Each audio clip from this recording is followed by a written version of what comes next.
What's up, people? I'm back. I need to do okay, there we go. Nice. Nice. OBS. Probably need to refresh this and post that. And then nice. Alright, cool. Cool. I need to find one of the articles that I was thinking of. Because there was a tweet, but I couldn't find the thing the tweet was referring to yet. I'm gonna do that. Going to Pokemon Emerald Rogue EX Extra Edition. Many such cases. Here, hold on.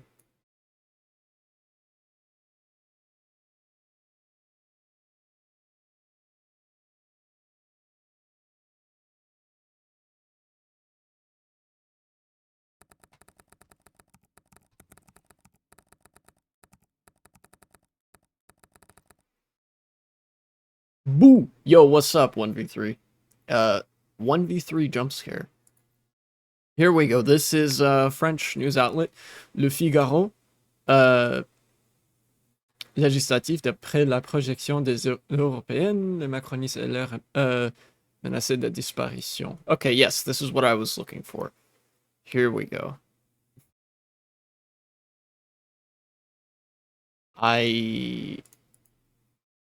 No, okay.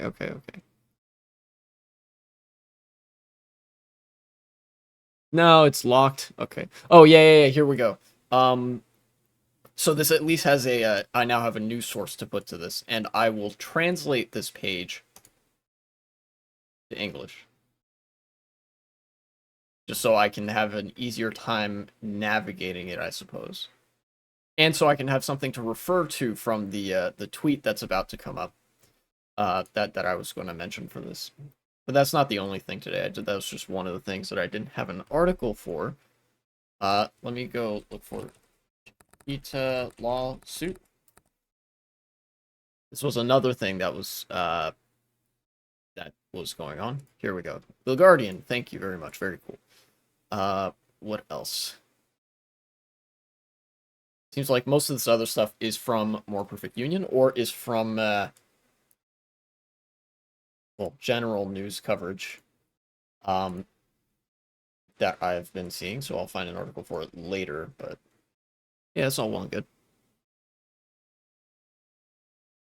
I'm actually on time today, which is great. So, let's get started. Let's just go through the game here. You know, it's funny, somebody commented on one of my videos that I posted, not today, but I think the other day, and said I should catch a Tyranitar and name it Capitalism and win the game with capitalism. It's a regular viewer of the channel, and funnily enough, they didn't know it because they didn't see me playing this game, but I did catch a Tyranitar. I didn't name it Capitalism, but I did catch a Tyranitar, because Tyranitar is a really fucking good Pokemon, you know? Just a happy little coincidence that somebody who regularly sees my YouTube stuff is like, hey, catch Tyranitar, and well, there I go. I did that exact thing.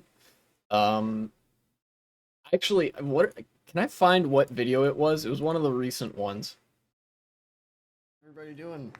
Nope, stop. I don't like autoplay sometimes. Let's go to manage videos. Which one was it? Yeah, it was the stream that I made public a couple days ago. From June 9th. And they said, hey, you should catch Tyranitar. And I ended up doing that exact thing on a later stream. Didn't even see the comment until today. So that's cool.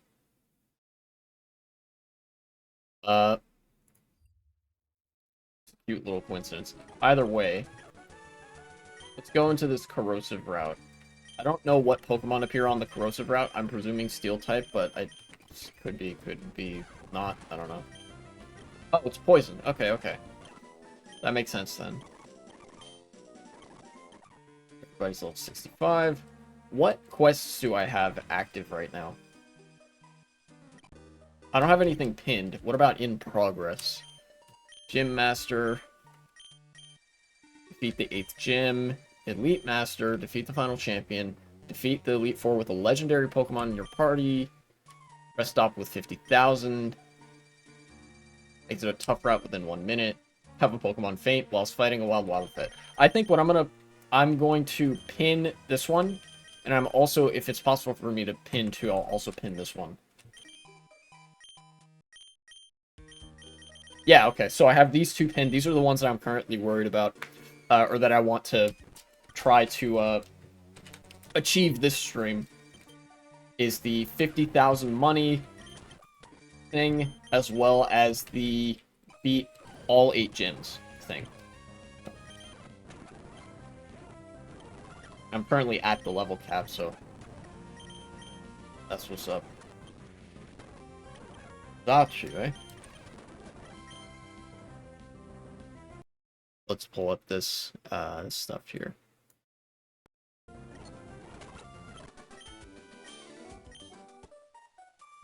So I want to have a little bit of a lead into the stuff going on in France, because that is that's too sweet to start with. We've got to save that one for dessert. The main course, or what I guess I could start with, maybe the appetizer, let's say, is More Perfect Union. Probably my favorite news source, because they deliver good news sometimes and cover relevant stuff to workers. This was from 2 days ago. This was briefly after stream that I saw this the other day. Michigan lawmakers have proposed giving tenants the right to repair units while deducting the cost from rent payments. They've also proposed legally protecting the right to form a tenant union and requiring landlords to give notice of future rent increases. So if you're not familiar, in the US, I'm not sure how much this applies to Europe, but certainly in the US and most places, if you're renting an apartment, you don't have the right to repair things that break in the apartment. Because of, like, I think the justification behind it is, oh, that's the landlord's job because they own the building, right? And either way, it would financially impact the landlord or something like that. But really what happens is it creates a perverse incentive where obviously landlords want to make the largest profit possible because they are part of the owning class. So what inevitably happens, this is pretty ubiquitous across the board, is something breaks, something goes wrong in an apartment, somebody wants to do regular maintenance, and they call the landlord about it, and the landlord just keeps kicking the can down the road endlessly, like over and over and over and over. As a result, like, shit just doesn't get fixed. And it's not good, and it has actually resulted in a lot of apartment buildings kind of going to shit in the United States. You know, there are a lot of places where the apartments have a lot of, like, damage to them. It's kind of flawed conditions on that front, and it's also just really annoying if there's something broken in your apartment that you're living in, and then the landlord who does not live there is like, no, you're not allowed to fix that because that's my responsibility. And also, since it's my responsibility, I get to make the decision to not fix it, right? Like, very annoying. And then, of course, landlords also don't like this bill because it would make those costs deductible from the costs of people's rent, you know? And landlords want that sweet, sweet rent money. So, you know, they don't exactly want to play nice on that front either. I'm just going to catch a bunch of Pokemon here. But that's one really big thing. The other big thing is tenants unions. Tenants unions are fucking huge.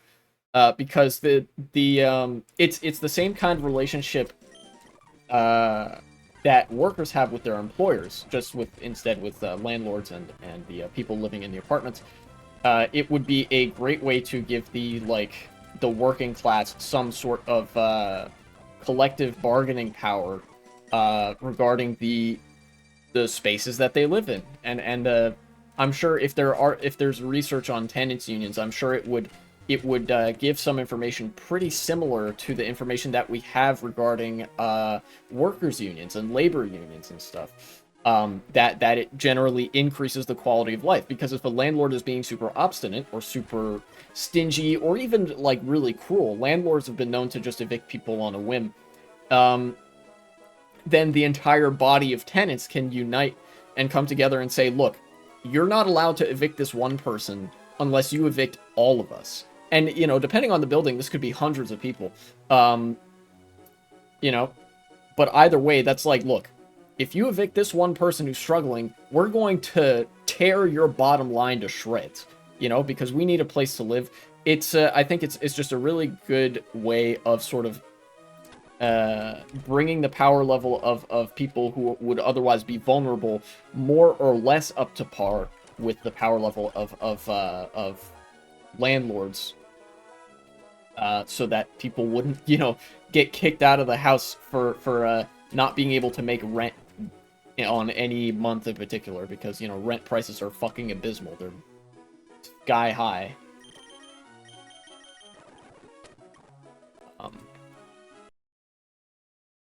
And then, of course, giving notice of future rent increases is also good because it gives an opportunity for said tenants unions to come together, unite, and go on strike and be like, hey, now hold on. You announced this, but we're deciding that no, actually, you can't increase this rent. Fuck you, actually. We need to live here, and, you know, we don't make enough to afford that rent increase or something like that. You know, you can't get, like, surprise billed. But as the post mentions, and as I mentioned earlier, this is just a proposed package. If I go look this up on the news, Michigan Tenants' Rights Package. Yeah, CBS reports Michigan lawmakers consider bills that would solidify certain renters' rights. So it hasn't been voted on yet, to my knowledge. God, if this passes, this would make Michigan one of the greatest places in the U.S. for organized labor and organized renters. Which would be awesome. I believe I've said this in the past, but I'll say it again. If there's hope for America, it's in the Midwest. You know, the Democratic Party in the Midwestern states is no fucking slouch. They're like, you know, I joke that they're the Leninist vanguard party for how much they fucking hate landlords and support the workers, like, reliably, but... And that's obviously an exaggeration, but they are reliably way more economically progressive than the Democratic parties in any of, like, the northeastern states, except for Vermont, because that's where Bernie Sanders is in charge. Or in charge. He has a Senate seat from there, so. Egg, move tutor, move the leader. What can you teach him? Brick break.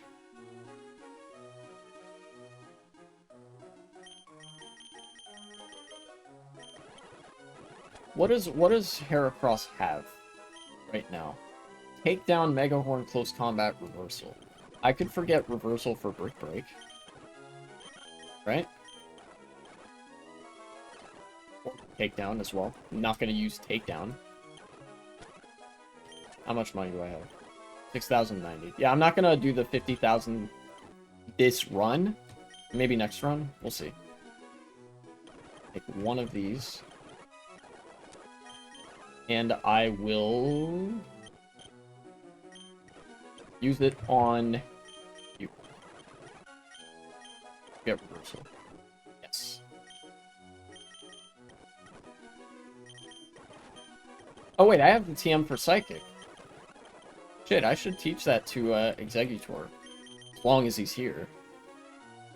Yeah, get that out of there.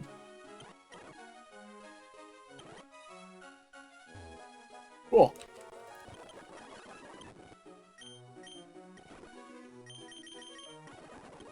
You're the move remember. Okay, so that's not going to be super useful.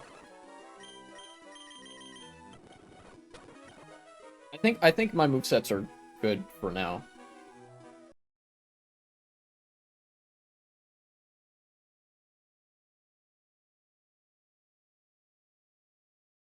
What do we got from CBS?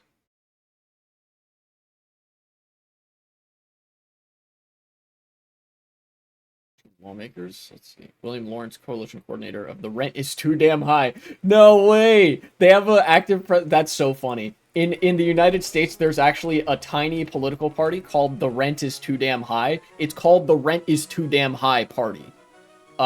And they've always been like a really tiny bit player in American politics. They're known for the one older black guy that has gone on television and just, you know, talked about the rent is too damn high. And it seems like the Democrats in Michigan are actually working with the rent is too damn high party because the rents are too damn high. That's so fucking funny. Lawrence says while his organization is supportive of state plans to build more housing supply, renters also need better protections. We need to see regulations that are about directly protecting renters and giving renters more rights to make a home, to stay in their homes, and to hold bad landlords accountable. These bills would help do that. Yeah. Money would be deducted from the rent for repairs that they would then be given the right to do. Bill package will also give tenants in the same building or complex the right to form a tenant union and require notice of future rent increases.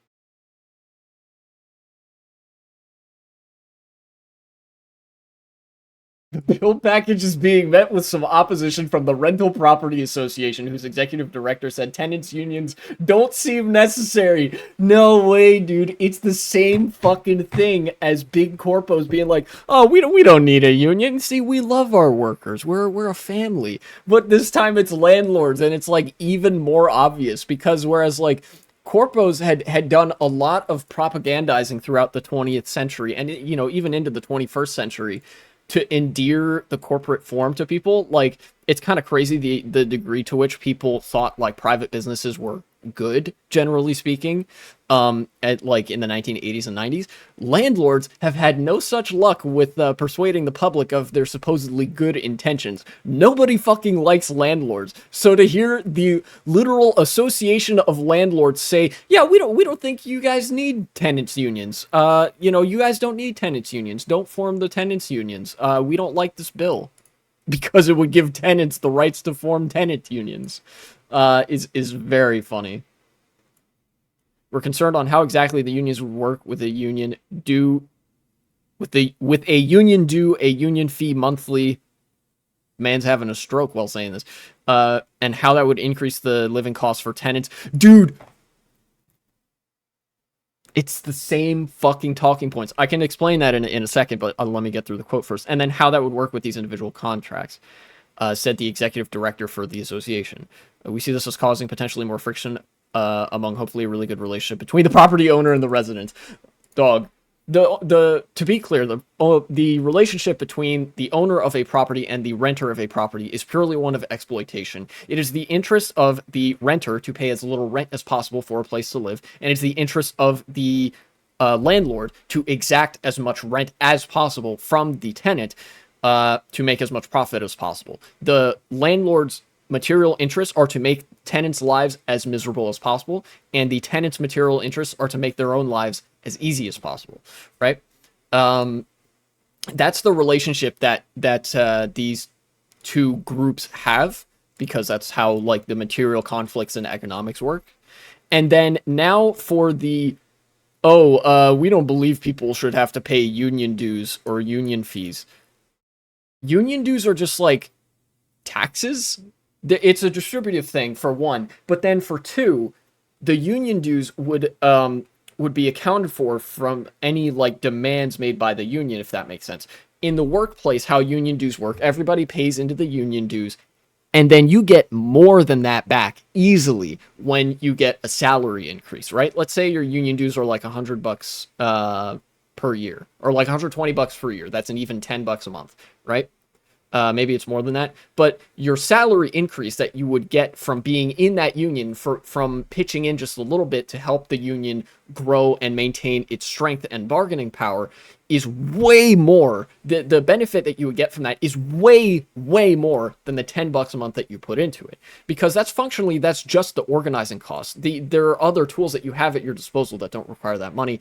There are dozens of studies proving that like unions only usually bring good outcomes. Like the outcomes that are produced as a result of unions existing are almost entirely preferable to the outcomes produced when unions do not exist.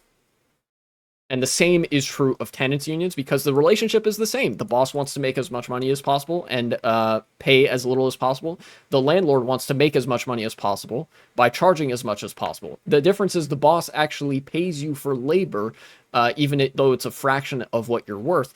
And the landlord provides nothing to society. All they do is extract wealth from you. It's an even more parasitic relationship than the relationship between corporations and workers.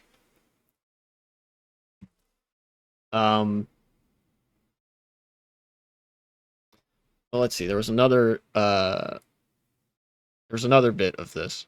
Oh yeah, how that would increase the living cost for tenants. Guys, this would not increase the living cost for tenants. What do you think a tenants union would do? It negotiates to bring rents down or keep them at stable levels. The living costs, never mind the whole like offset costs from union negotiations and stuff that I just mentioned, the living costs would increase drastically more if there was no tenants union, because landlords would then have no obstacle to raising the rent. Like I said, this is them just trying to act in their material interests.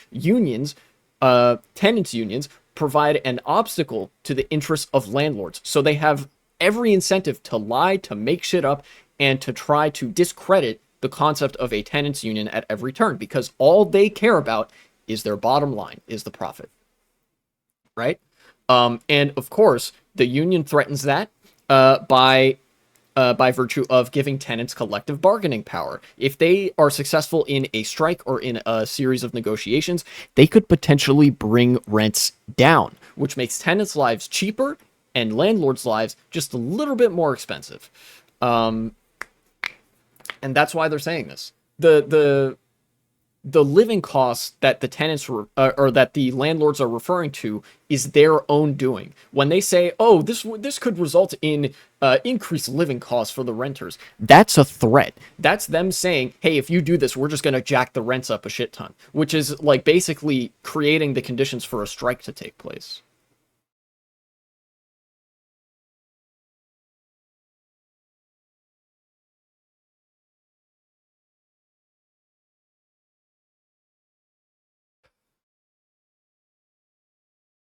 I think that's all I've got for this.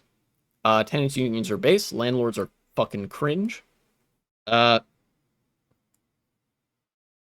and you know, it's pretty predictable that they're resorting to the same kind of talking points that somebody like Amazon would resort to when they're, you know, concerned about workers' unions.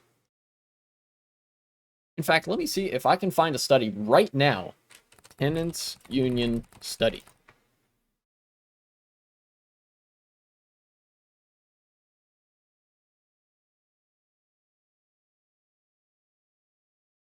Here, look. Tenants unions. This is a wait a minute. This is not a full paper. This is a different thing. Tenants union research. There we go. Research study or something. Let's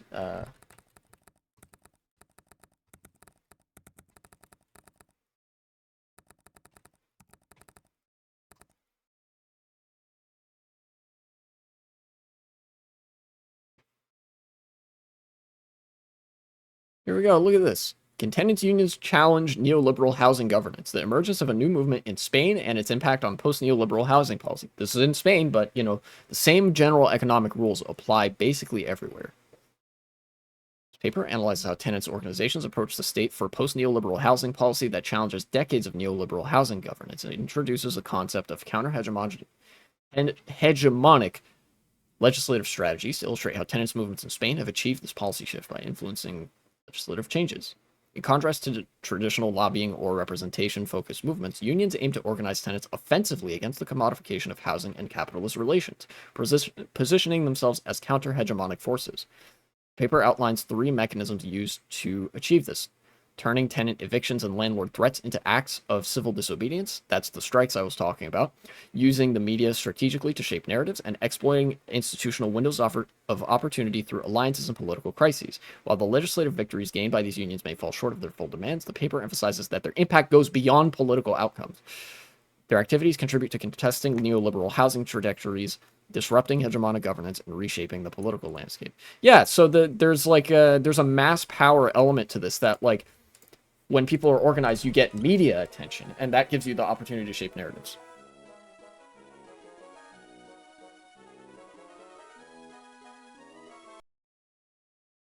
Anyways, I got really passionate about that, and I am really passionate about that because affordable housing is one of my new reading kicks lately.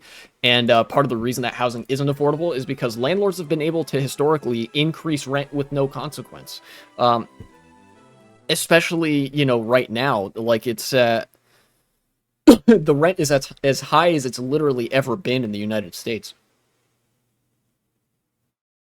And tenants are struggling. So these tenants unions are sorely needed. And you know, I guess this bit of research at the very least, it didn't take me very long to find that either, corroborates that and says that, like, yeah, you know, tenants unions have an opportunity to pose a real counterweight to the interests of landlords because these are competing interests.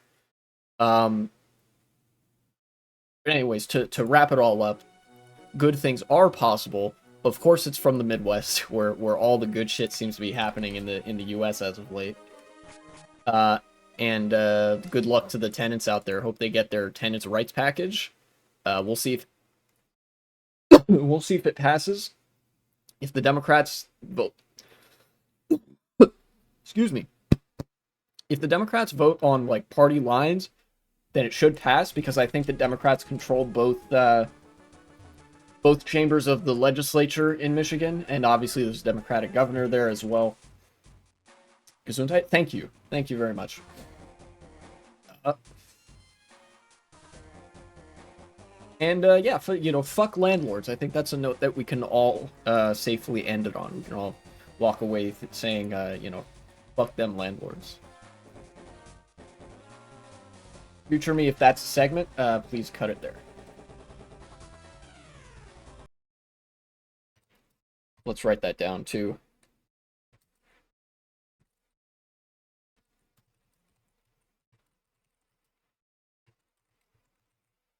All right, very nice. All right, what do we got? I'm predicting. Fuck, I don't know what this gym leader is gonna be. Fuck it, just send it. Just send it. Brawly. Fighting type? Oh, it might be Jover.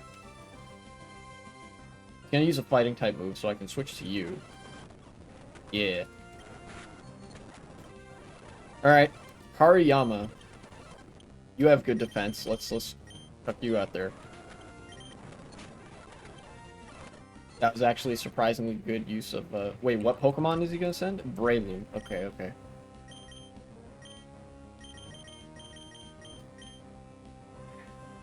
My team not looking great right now.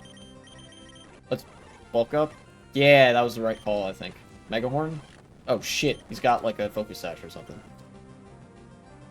Okay, Machamp. I want to stay in for this. I'm gonna bulk up again. Okay. Hitman top. I think this guy has Intimidate, but I'm gonna stay in anyways. Yes! No Pokemon faded. Let's fucking go. Alright. Got a gym badge. How many gym badges I got? 6. Alright, I have 6 badges. And, oh, wait, that's a clue. Alright, the 2 gym leaders I still have to fight are the Rock type and the Electric type gym leader. So I need a team that's capable of dealing with those. I have a decent slate of people that can deal with Rock types. I don't really have a good answer for Electric types. So I gotta get a ground type. That's what's up. I mean, Tyranitar has Earthquake, but I don't think that's gonna be enough. I need a, like, honest to god ground type.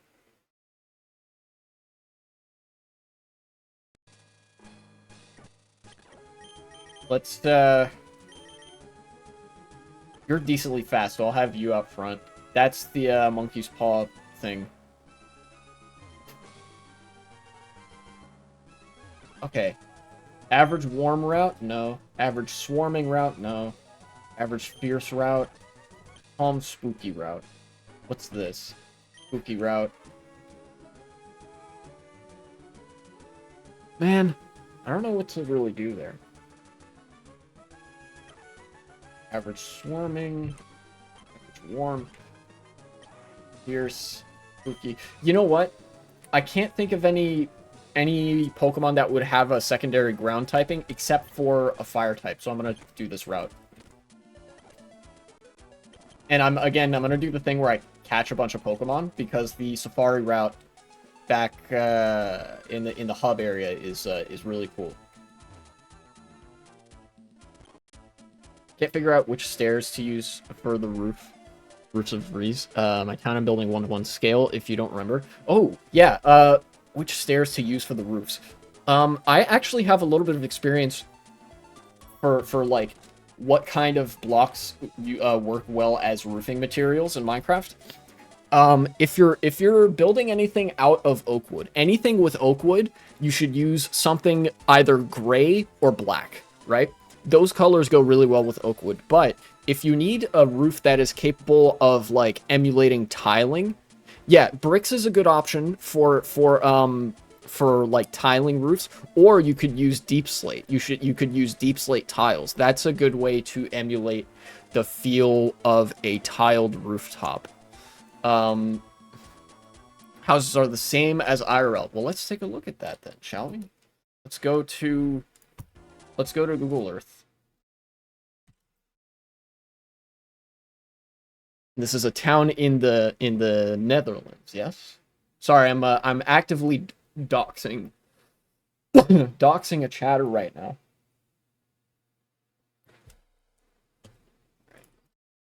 Greece. Netherlands. Let's take a look at an example here. Look at all that farmland, dude. Holy shit. All right. Let's zoom in. All right. Where do we got some nice houses? Here's some houses.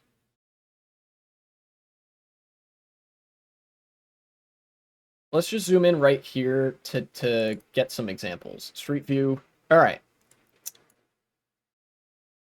Now here's a house that you could use as an example of this. You see how these tiles are kind of brown, right? But if you look at some of the neighboring houses, look at how that one has like dark gray or black tiles. This is something that you can only really recreate in Minecraft with deep slate tiles.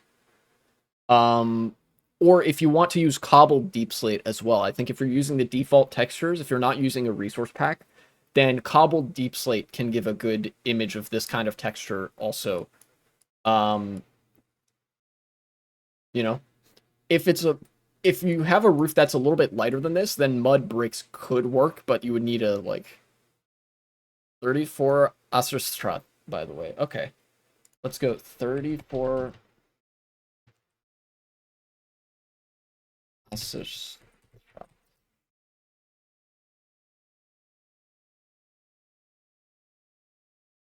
Traveling to your house right now. I'm just kidding. Is this it?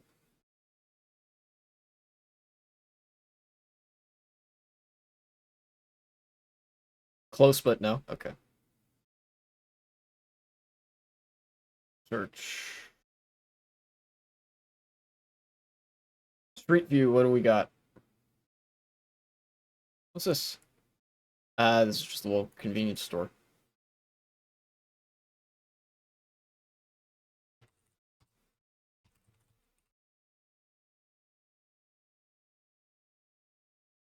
Put me at the same place, it seems.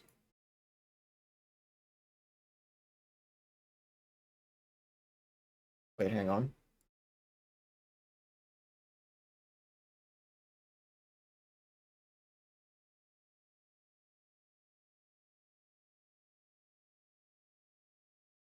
Why did it take me all the way over there?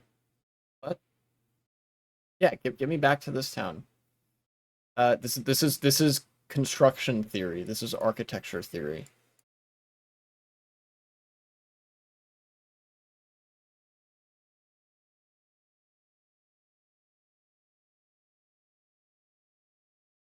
Scroll down. Okay.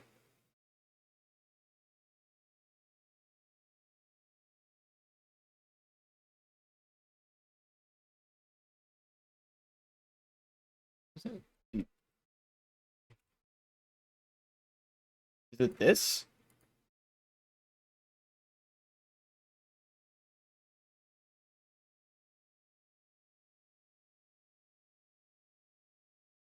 Yeah, that road? Okay, cool. Let's take a look.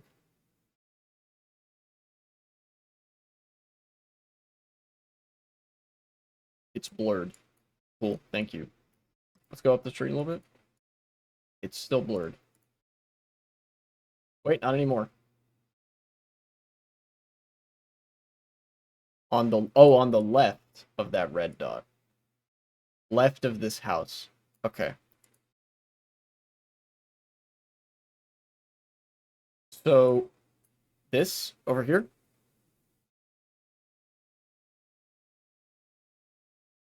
Oh, yeah.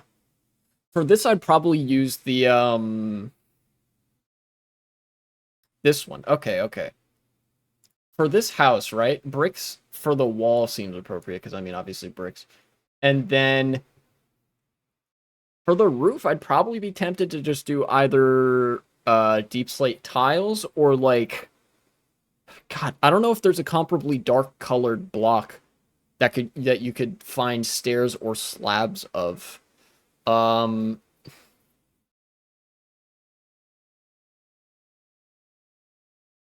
Maybe dark oak planks, but that seems like too harsh of a brown.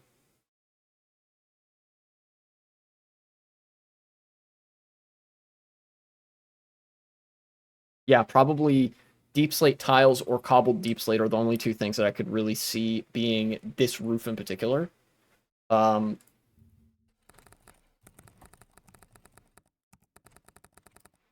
where are the let's see. This is all the things that you can make stairs out of.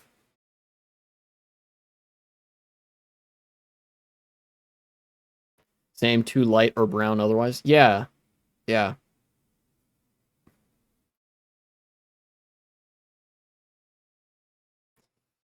Like with wood or normal stone, yeah. Like you could maybe use nether brick as well, although that gives it more of like a dark red-ish color. Can I go up the street? I don't think I can. Let's go back this way, get a little view of it from the front. Or like, yeah, I would say either the deep slate or the nether brick would be good for this kind of roof here. Because when you start going into like, you have the dark oak stairs, it's a little bit too bright brown, if that makes sense. It's too like pronounced for this roof color. And then the other stuff that's brown is like lighter than bricks, which this is clearly darker than the bricks here. Hmm. Yeah, I don't know. That's just my recommendation. I leave this up to you. Sometimes even when I'm making houses that are based off of stuff in real life, I'll use a different combination of materials that I think looks better. Because sometimes there are houses that I see in real life that I just think and that's not the case with this house. I either Great to get your opinion on this, not gonna lie. Well, I'm glad I could provide my opinion. Yeah, sometimes I'll see a house in real life that I like the design of or I like the shape of, but like either there's not really a great analog for the materials used in Minecraft, like it's hard to get a direct translation of that, or it's made out of stuff that I don't really like the look of. There are a lot of houses in my neighborhood that are kind of like that, where I'll just decide to use a radically different palette of materials because I think that would look better than using the usual like brick and tile combo. It's entirely possible for that to look good, and in fact it does look good in a lot of places, but there are some ways that you can do it that don't look great, and I believe I've shown that before. It's been a while though. There's a thing. It's a thing. Anyways, this has been a little architecture tangent.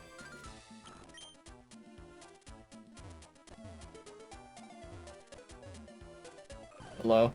Let's battle? Okay, sure. Oh, alright, well, if you're just gonna make that super easy for me then. Okay. Past form. Well, that's normal type, so I can handle that pretty easily. Luxury balls. That's cool. Still getting Pokeballs at this late stage of the game. Charizard. Swampert. Hold up. That's something that can deal with electric types.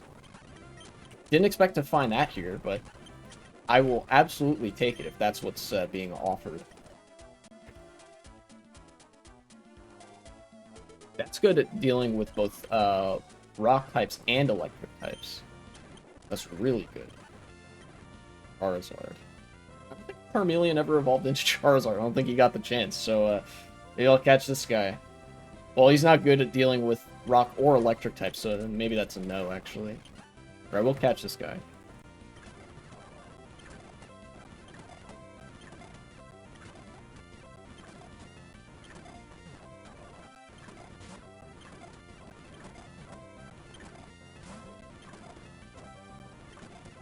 Come on. Come on!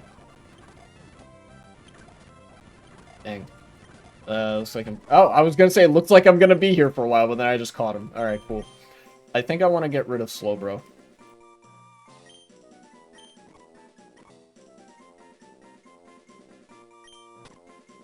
Oh, no, wait. I will name you...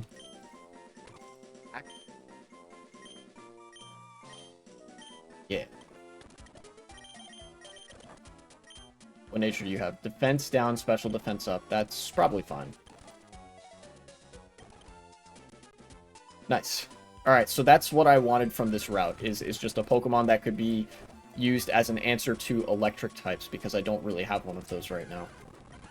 I just hope there's not like an electric grass type that comes in and rocks my shit.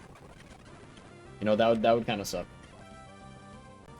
And I don't have one of these guys yet, so I will catch him.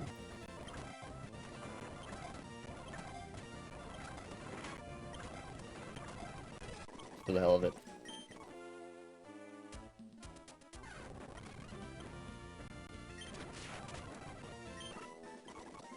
Nice. Oh yeah, the new level cap's like 75, I think.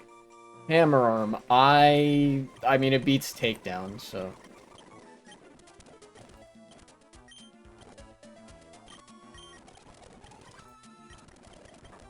We have Muddy Water? Yeah, Waterfall's better.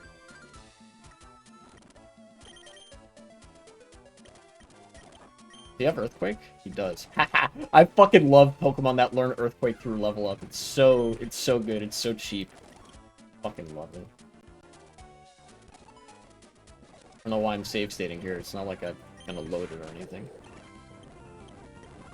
I think I accidentally loaded it one time, but I did not mean to do that, sincerely. Octillery. Stay in for that. For Alligator, stay in for that. Clamperl. I'll switch for that. Yeah.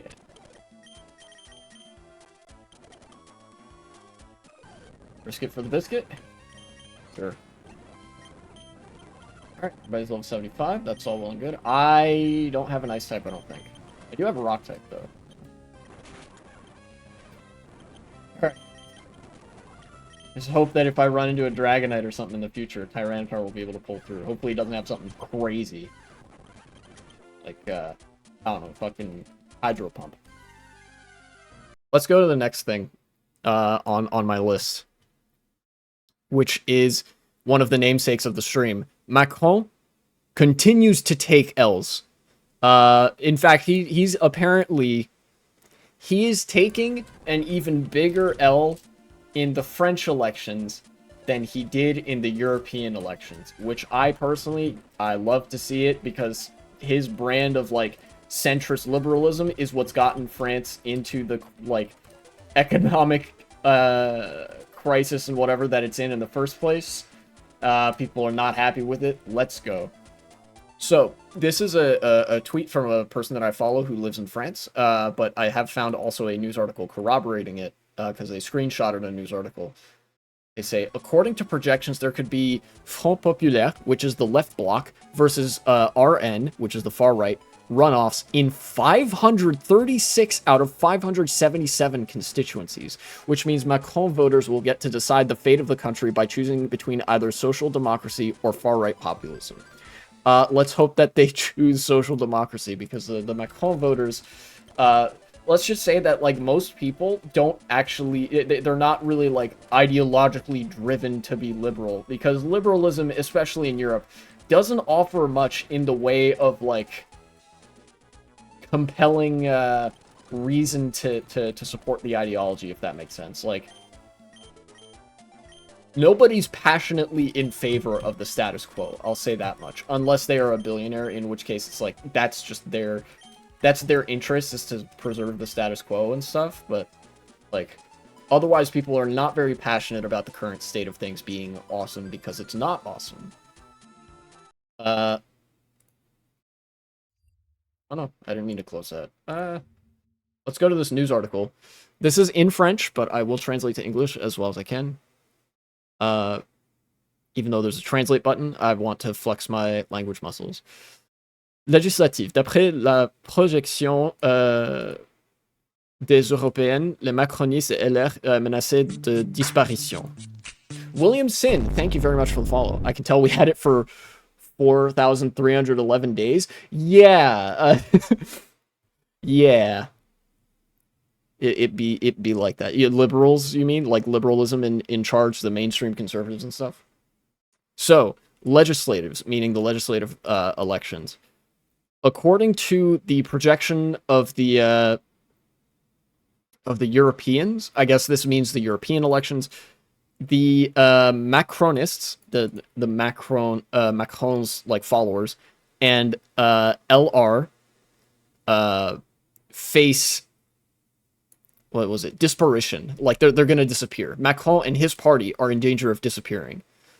So here we have exclusif. Sur la base des résultats du 9 juin, 536 duels sur 577 pourraient opposer le parti nationaliste au Front Populaire. So exclusive. From the base of results of the 9th of June, that's the EU elections, 536 out of the 577 what is this? Duels, electoral duels, I guess, could put in opposition the Nationalist Party and the Popular Front. So basically saying exactly what that tweet was saying, that it's possible that in 536 out of these 577 elections carried out at the local level, the question is going to be, for the national legislature, do you want the Popular Front, which is the left bloc, or do you want the far right bloc? Because Macron's party is not going to be an option. They have runoff elections, which means only the top 2 vote getters move on to the second round of elections. And Macron's party only cracked the top 2 in 41 of the 577 constituencies. Getting closer to 200, nice. Very welcome, by the way. Sorry to say your subscription times had to begin with French. Yeah, it's all good. It's all good. Yeah, that's true. Why did they had to follow right as I was speaking French into the fucking thing? Oh shit, he messaged me. Hi, really love your gameplay so much, to be honest. Keep it going. Thank you, Williamson. Thank you so much. You know, I'm definitely enjoying the game, that's for sure. Let's actually give these proteins to Swampert there. And then here we'll go back to the news article. Les élections ne sont pas de même nature et les modes de scrutin sont différents. On ne peut donc transposer les résultats des Européens du 9 juin aux législatives des 30 juin et 7 juillet. Et, les députés remettant leur mandat en jeu. La photo à l'échelle des 577 circonscriptions n'en est pas moins intéressante. That's so wholesome. It is super wholesome. So these elections are not of the same nature, and the modes of scrutiny are different. Like the election, the modes of the election are different. We can't transpose the results of the European elections from the 9th of June over the legislative elections of the 30th of June and the 7th of July. So there's like a little bit of a disanalogy going on where like the European elections, to my knowledge, don't get a runoff period. It's just like I don't know exactly the system that the European elections use, but it's you know, it's not the runoff system. I think it's a little bit more like first past the post or something. But either way, let's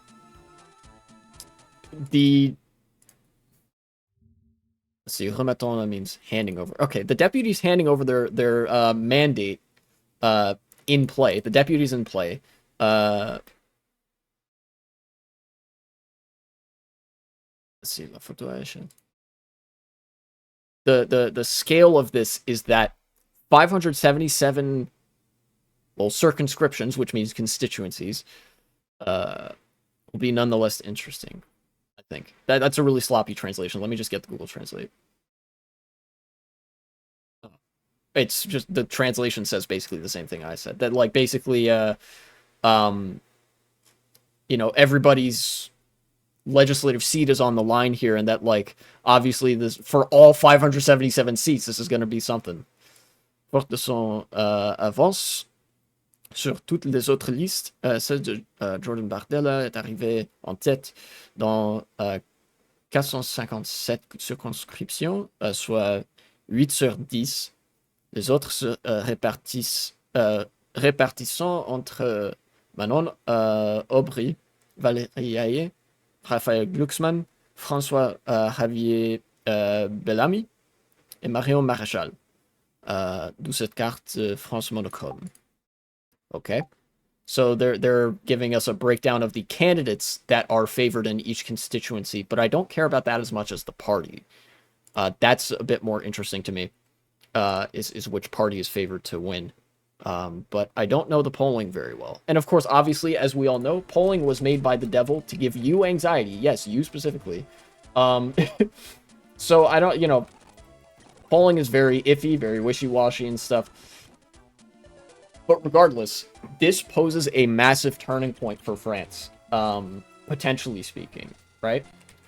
It had been the case, like, you know, like with the 4,000 days of liberalism prevailing in the Netherlands, economies kind of stagnated, you know, things were getting privatized, you know, companies kind of had their way with things, and generally people's lives kind of stagnated and got worse, right? Things got gradually defunded, as is the case for like austerity politics, neoliberals, and stuff like that. And now people are turning to populism, as well they probably should, and like as is the natural reaction to that kind of institutional stagnation, right? And so they have been provided with two options.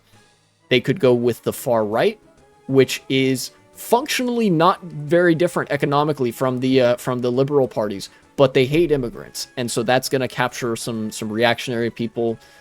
Or they could go with the populist left, which is very different from the Liberal Party and very different from the far right. They're prepared to offer both socially progressive norms and economically progressive policy packages, such as strengthening union rights, strengthening tenants' rights, strengthening social safety nets, increasing the amount of public funding, cutting back on privatization and republicizing a lot of public services and stuff, generally being much more critical and much more heavy-handed against big corporations, which is sure to make people's lives better. If you simply rewind, if you were just to play the clock in reverse, you will notice a marked increase in the quality of public services as you go back in time and as things get less privatized, right?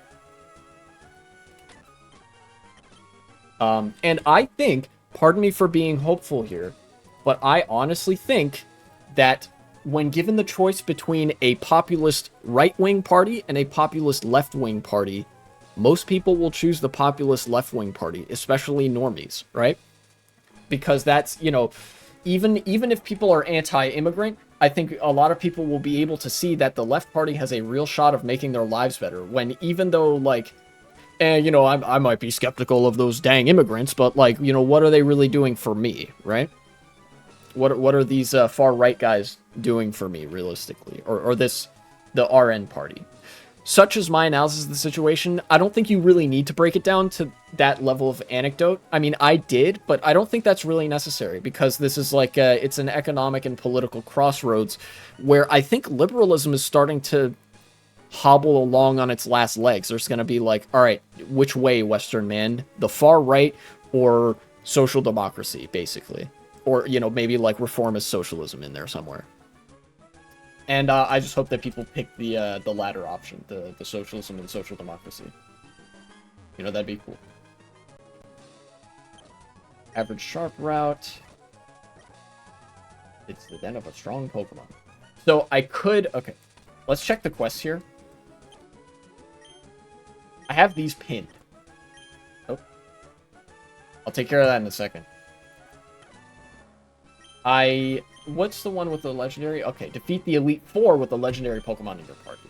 In that case, I don't think I really need to worry about the legendary Pokemon down there. I think I can just take the strong Pokemon den and then go get a very convenient heal. And then have that be the end of it. Who's this, Heracross? Well, I already have a Heracross, so... Sorry, bud.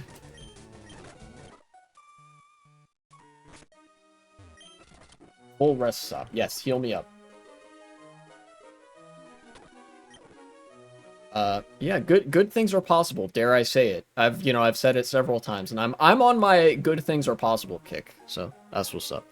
During the second time people voted for Mark Rutte, most people on the left did that just to not get the PVV, and look how that turned out. Mark Rutte screwed up a lot, and the PVV got elected now, all because of what the polls predicted. Turns out those were off by more than 10 points. Yes, I think that actually speaks in some way to like basically everything that I've said, that the polls can be very misleading, and also a lot of Macron voters are not hardcore Macron supporters. They just voted for him and potentially even his party to stave off the advance of the far right. Remember, the past two presidential elections in France have been Macron versus Marine Le Pen.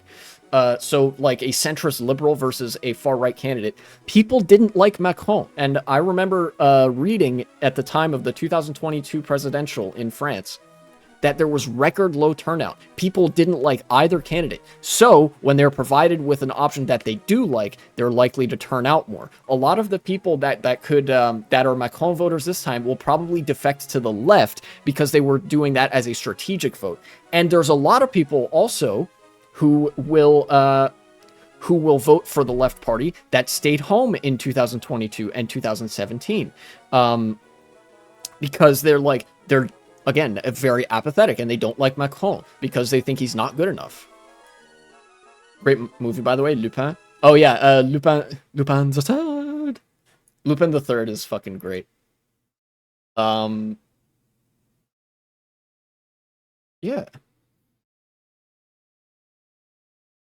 Now all that needs to happen is that in the Netherlands there needs to be some nice left block that comes up. Of course, you know, it might take a few more iterations in the Netherlands because the far right parties are going to keep shooting themselves in the foot, but yeah.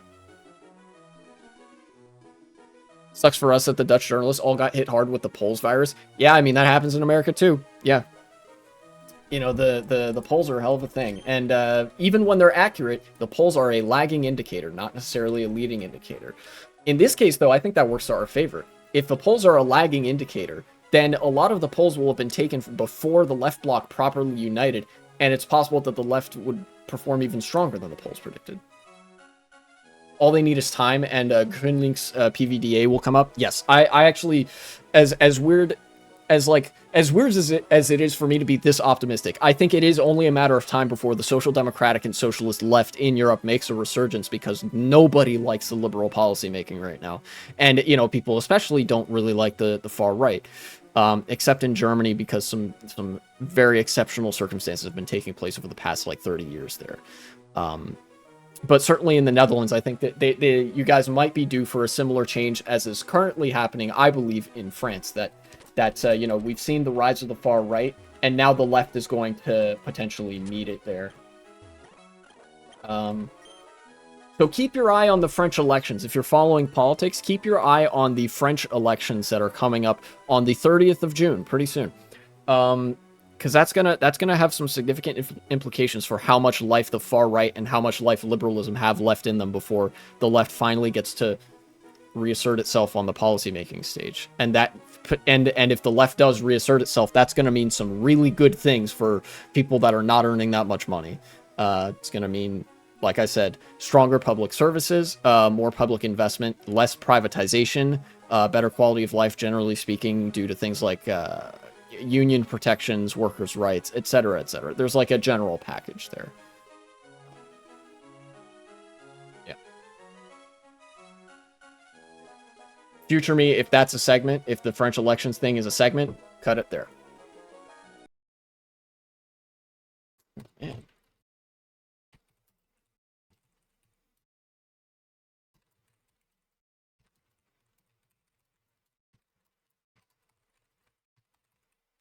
Nice.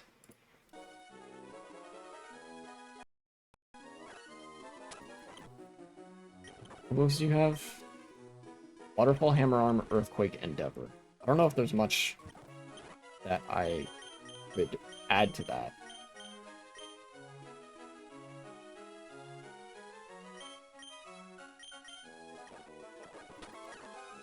Who would benefit from any of this?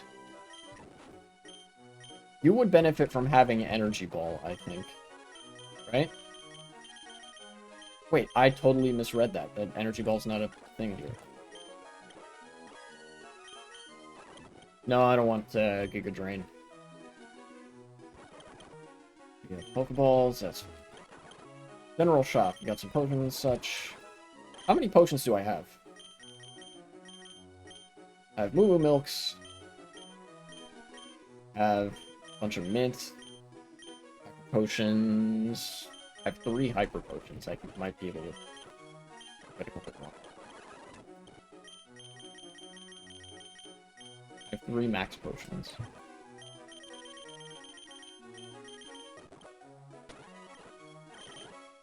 I have 5 Paralyzed Heals too, so that's something for sure.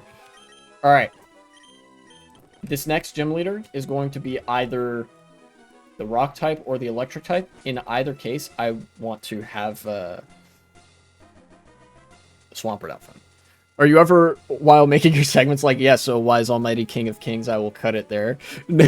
No, nothing so grandiose. Usually what I do is I'm just like, okay, I fast forward to where I think the end of the segment is. Basically, I wait for myself to say, future me, cut it there. And then when I say that, I just cut it. I was like, all right, give it a second, cut, making my job easy. You know?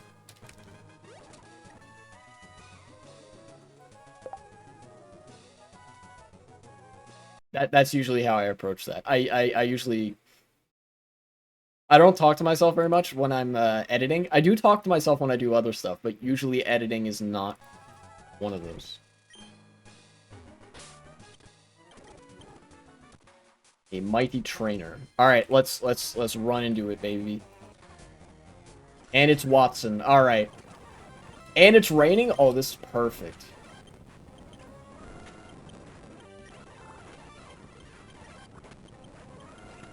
Take it. Ah, okay. Ampharos. Alright. I am so glad that I prepared for this. Jolteon. It had Toxic. That's actually really smart. Alright, let's get you out there. Earthquake. Okay. Electabuzz. That's fine. Manectric. That's probably fine. I can take that. Alright. Yes! Planning! Strategy and planning wins the day. Let's fucking go. Alright. I received a gym badge, so that makes 7. And now the gym I have to fight is the rock-type gym, which I'm actually decently well prepared for. 5 of the 6 Pokemon that I have are good against the rock-type specifically. And Girafarig, the remaining one, is strong against Pokemon of the rock-type just by association because it is a special attacker, and rock-types tend to not be very specially defensive. So I'm going to try to use that to my advantage. I think I might just take this route because this is the shortest route available to victory here. It's probably going to have a lot of items for me. Definitely going to have a good amount of Pokemon as well. And I need to stock up on some stuff. Oh, I recognize this route. This is Route 38 or like 39, I think, from Pokemon Heart Gold, Soul Silver, or Gold and Silver. That tree. What do we got? Oh, that's a just skip. Okay. But you see, I want to level up, and I want them items too.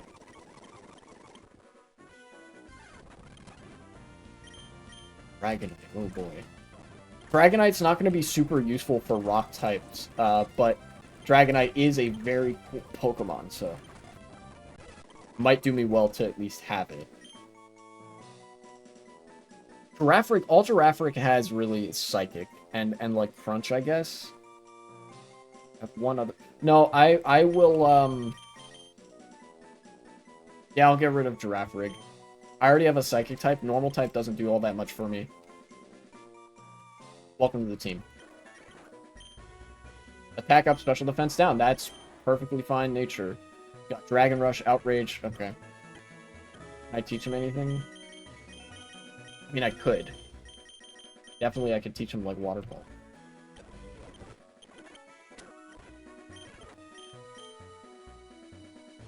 But I'm gonna wait to do that. I'm gonna wait a little bit to do that until I think it's, like, more appropriate. Another cut tree. This is just another shortcut. No items. Interesting. What's up, bro? Oh, I gotta switch.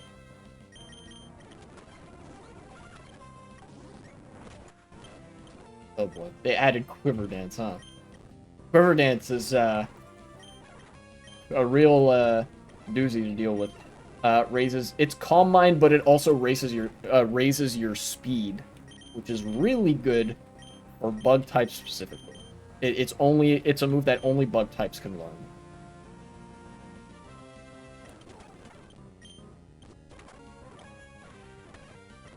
Ledian. You can go up for that. Pinsir. Have you use Outrage. The levels are getting to the point of making me sweat a little bit. Not literally. It's cooler in my room than it usually is, but proverbially, figuratively. Really? No items. Maybe down here somewhere? Maybe. Huh. I'm honestly surprised that there's no items. Maybe I need to get rid of some of my items for the items to show up. I'll toss these metal coats. Or maybe I'll sell them later. This battle looking like segments of the game feel very complicated. Look as if I put my YouTube video on 2 times on accident. Yeah. Hey, that's just me using the speed up function. You don't need to worry about that. You know. Yeah, the battles get to... Oh, whoa, what's going on? Oh boy. Alright, let's just hurry up and go...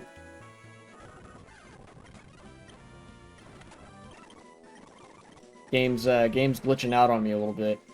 You get impact? Nah, I don't think I care too much about that. I'm gonna rest. There we go. I think if I reset the game, maybe it'll...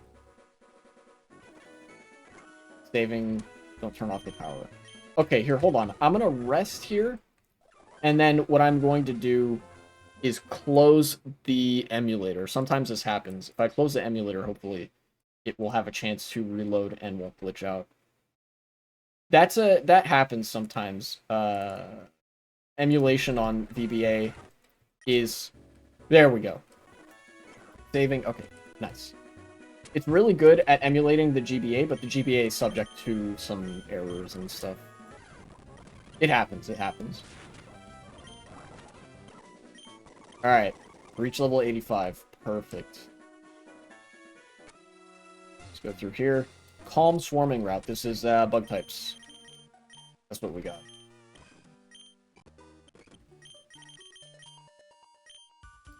I don't have anything that's great against bug types, but it should be fine.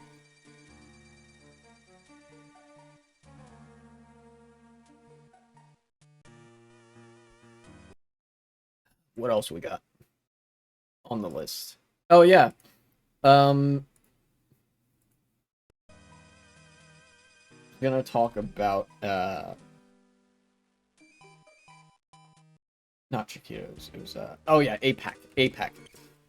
So APAC, I've mentioned before, that stands for America Israel Political Action Committee, and their whole thing is just the relationship between America and Israel. And for Christ's sake.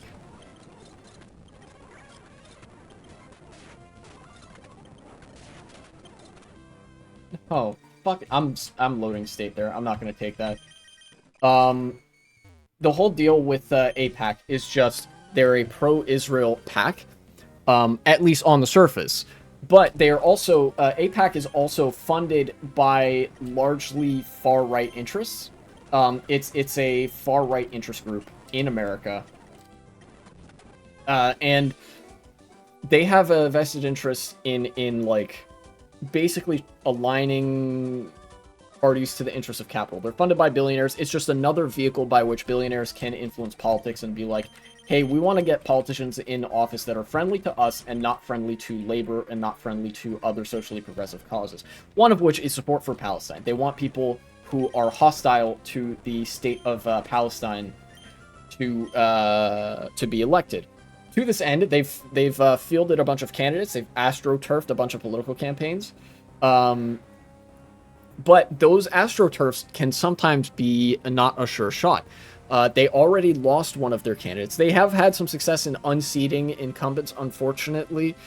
But they lost one of the races that they put a bunch of money into in Pennsylvania, which I phone banked for. I had a hand in defeating AIPAC there.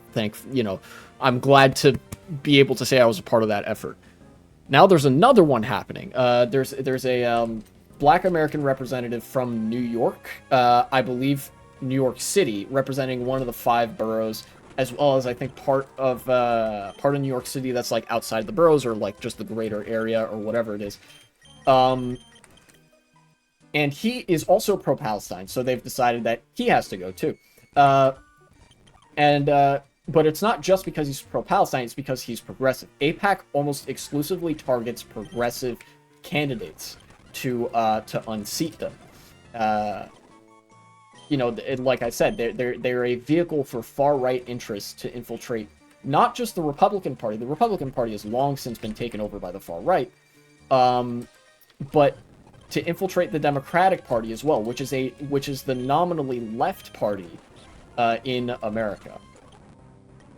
At least it's the leftmost viable option.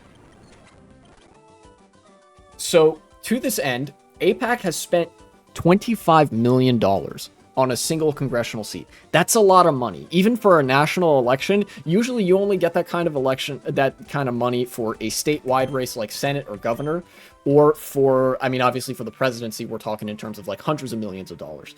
But $25 million on a single congressional seat, that is an eye-watering number. And I want to go out there and make that number fall fucking flat on its face. I want to go out there and phone bank for Jamal Bowman to try to get him reelected, because he has been able to do some good things, and he's like a social democrat, and his opponent is a fucking slimy ass centrist liberal who like embodies the racist white moderate archetype, if you know what that means.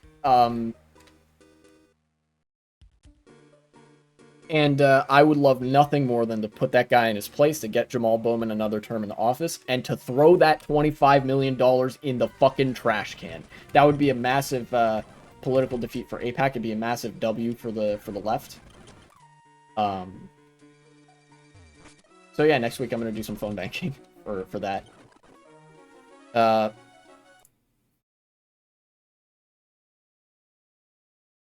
But it is worth mentioning. I think the one thing that I wanted to mention is that this more so than a lot of other things, even this year, is all hands on deck for Americans, right? Because, like I mentioned, This is the far right basically being smuggled into the left party. That's not something that typically happens in Europe. It can happen on occasion. You have such examples as the Portuguese Social Democrats and the Czech Social Democrats, both of whom are far right parties that call themselves the Social Democratic Party. But in America, it's, you know, there's like even less of that party affiliation, so there's even more of a danger of that. And now it seems that AIPAC is trying to, you know, take over the Democratic Party, which would be truly disastrous. The Democrats just now starting to shift to being the party of labor and the party of the worker and all that. It would be it actually like devastating if they were to flip on that now. So that's what I'm gonna do with my week next week. I'll just sell some evolution items here.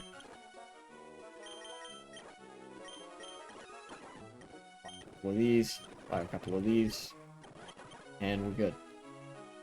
So now this is the rock type gym leader coming up. You gotta be ready. Let's check the move tutor. Iron Tail, one hidden. Okay. What do we got? Wing attack, fire punch, thunder punch. Okay, okay. These are some good moves. Give me wing attack. Right? Or get safeguard. Yes, I would like to know another move.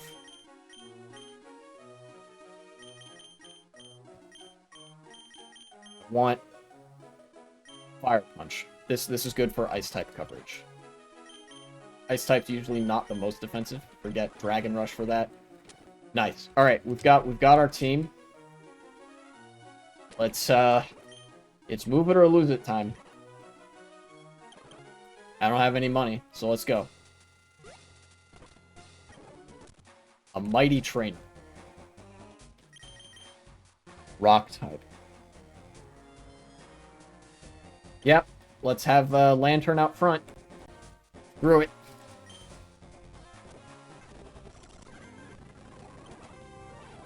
Okay. Holy shit. Alright, there goes Kelly. Executor. Make me proud, buddy. Yes! Alright, that's what I am talking about. Aerodactyl, you can handle that, I think. Yeah. Cradily. I might not have... No, I do have an answer. Perfect. Yes! Aggron. Yes! Nose pass. Yes!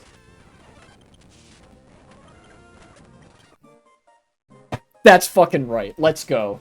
I beat all 8 gyms. At the cost of my starter, but I beat all 8 gyms. Got the HM surf. Yes! Finally, I have all the HMs. Quest completed. Yes! Alright, let's check. What do I get from this? Rare candy, citrus berry, HM surf. I think that's a good enough set of rewards from that. Where's the other one? Badge 8. Where's the gym master one? It's up here somewhere. Yeah. 2 rare candies, 2,500. Yeah, pretty good. Pretty good. Now let's see if we can't do this other quest, where I make it through the den in less than a minute. Or, like, the route. Won't stop. After collecting the 8th gem badge, exit a tough route within 1 minute.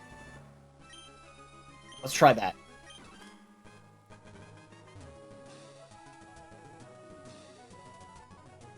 There is something over there.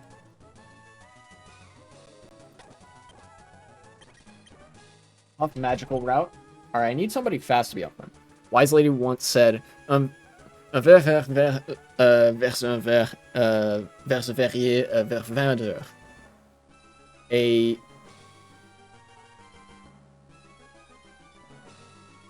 A green... wait. I don't know what VER is. I know that's green. Green verse. A green glass. And I don't know what verrier is. towards 8 o'clock. Yes. I'm gonna put this in the translator because I've heard this before, but I don't remember exactly what it means. Bugged after A. Yeah. I did bug after A.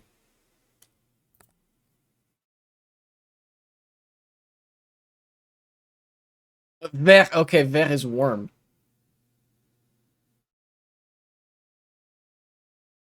Which ver? You will never know. Let's see. Verrier's, okay, Verrier's glassmaker.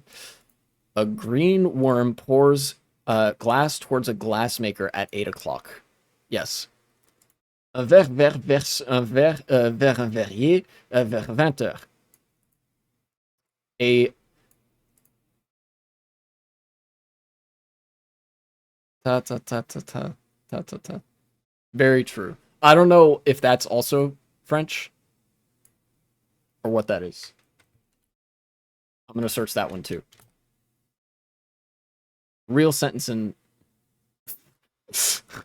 your auntie felt your auntie. Yeah, tata. Yeah. Tata means auntie in French.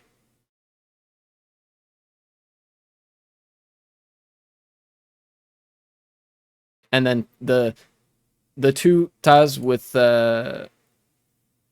just ta, that means your. It's the feminine your. Your aunt. That's I believe that's toucher, like the verb toucher or something. It's like a weird past tense version of a verb that I know. Yeah.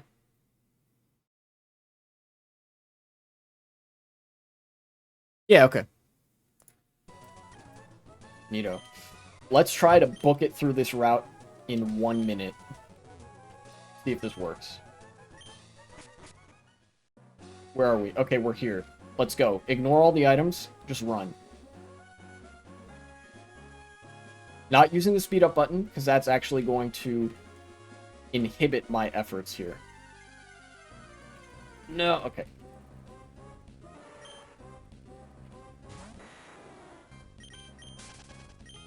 Got away safely. Perfect. No, okay. Let's try again. I want to get it. I'm abusing save states a little bit, but it's like oh wait, I should use a repel. Do I have a repel? I don't. Okay.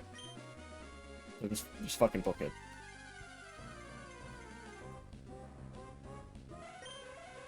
Hypno. Mist swirled around the battlefield. Get me out of here. No. First, I gotta check to see if I have any repels.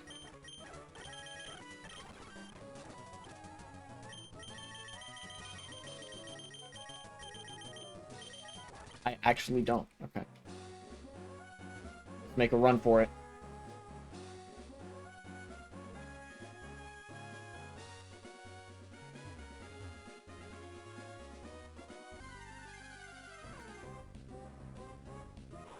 Booking it. Come on. Get me out of here, dude. Oh, son of a...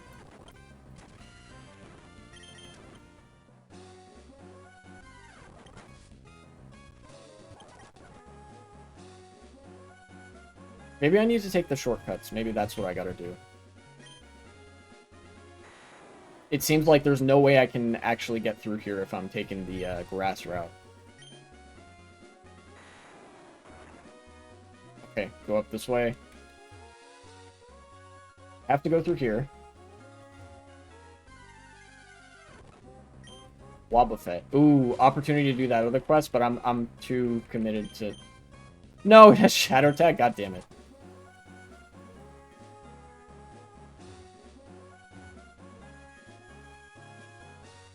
Okay.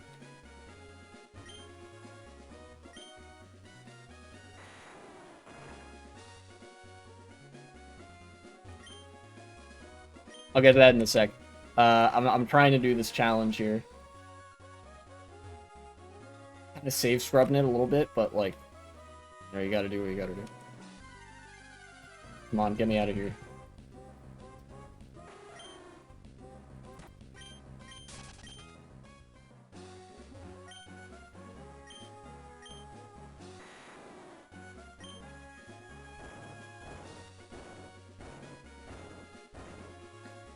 Here we go.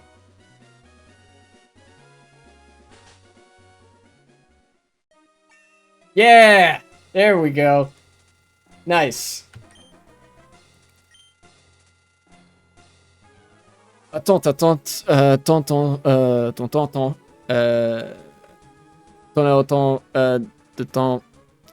dans ta tente. Wait, your aunt tends to... Wait. Fucking... Hold on.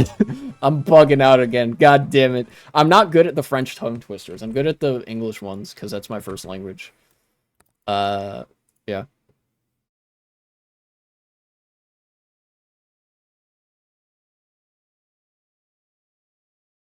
Wait, your aunt...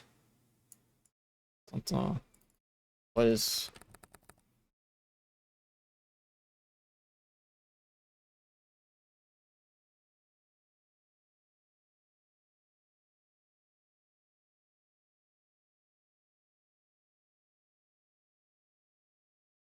Tempting?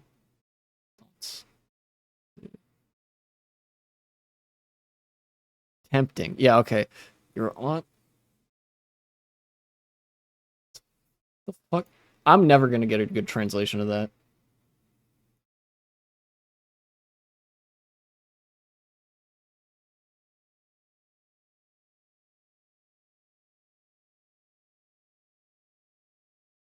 Tall is tons. This is a...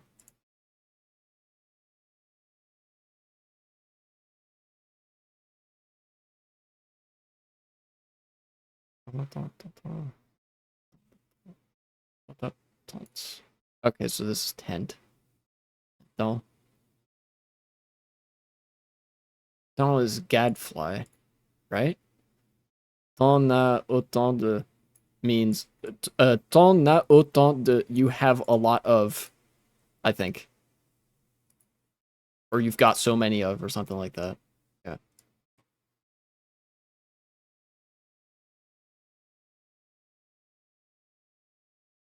I'm never gonna fucking find a direct translation of this. Holy shit. Here, let me... Here. Okay, so the literal thing is it says your aunt tempts you to take your time. Temps, T-E-N-D-S. Temps is it's like tenir, to hold or to touch or to have. So, it's not quite like prendre, which is literally to take, but yeah. Tempts you to take your time. There's so many horseflies in your tent. Gadflies. Oh, that one was like horsefly or gadfly. Also, a fun one I remember off the top of my head in Spanish, wife is the same as handcuffs, esposa. Bro, that's fucked up. What are they cooking down there in Spain? Wacky ass.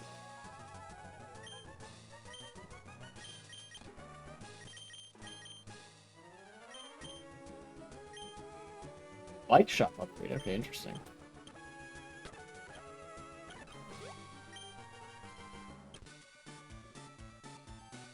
Think.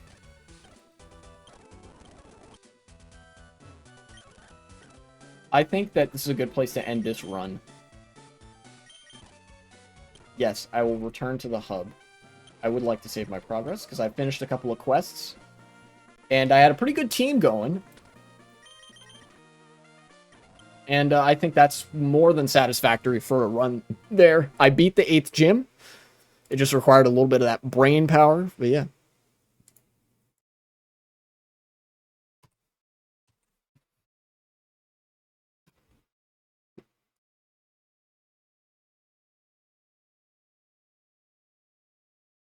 Let's see.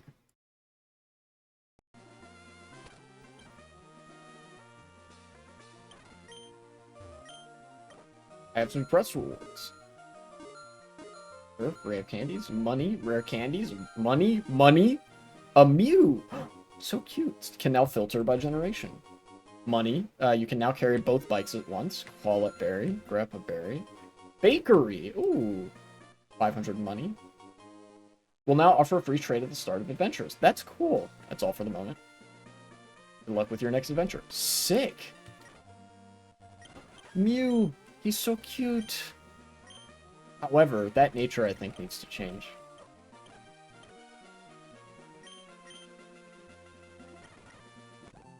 I'm gonna plant some of these berries.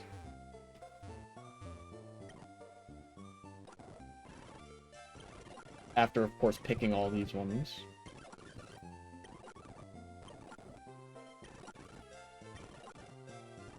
Personberry. These are the...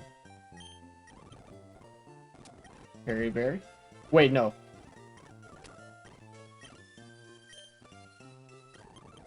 I didn't mean to do that.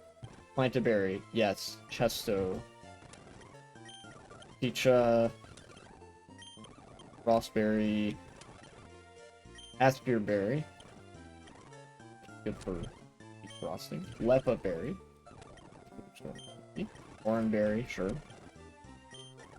Berry. Citrus berry. That's gonna be so important. Wallet berry. Makes Pokemon friendly but lowers defense. Important question. In which other, from top to bottom, do you make your hamburger? And ew, gross is not an answer. In which order, from top to bottom, do you make your hamburger? Okay, well, if you're asking me just how I assemble it, I get a bun. Oh, for real, just said other? Yeah.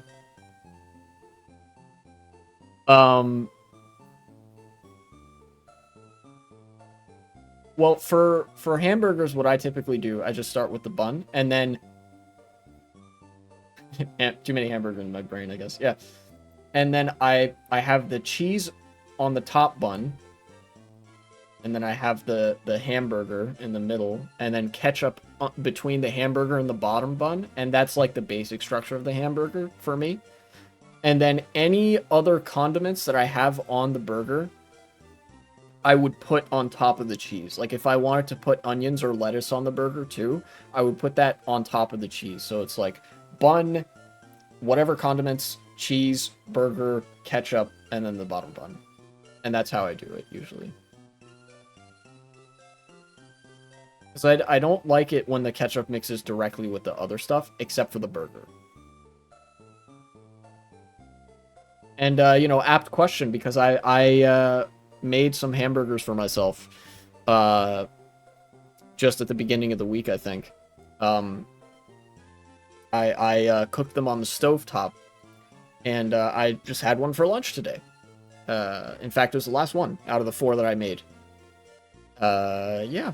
And I think they came out pretty well this time. I got the ones that are 80% lean, 20% fat, and I cooked them on the lower setting. They were nice and thick and juicy. Sometimes I had an issue where I would cook them too much before, but I think I found a good way of cooking them. So, but yeah, that's how I make my hamburgers.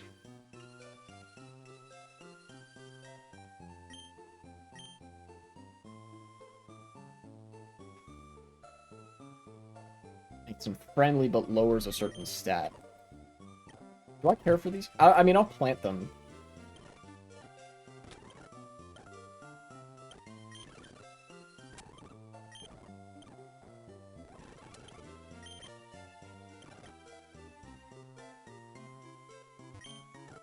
Bakery. What's in here?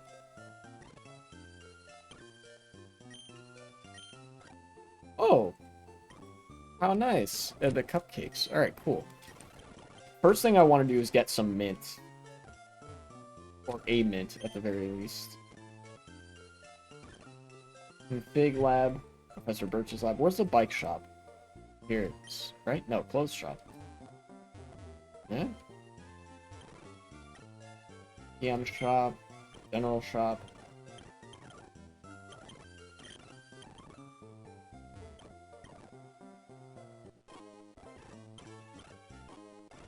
Okay, nice. Now I have both bikes here. I'd like to buy some berries. I mean, I already have all the berries I need, so... Oh, I think these guys sell the, mints, right? Yes, they do. Let's get the modest mint.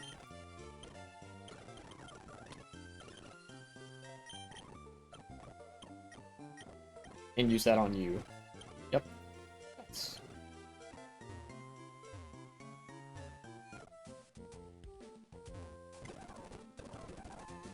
Deposit.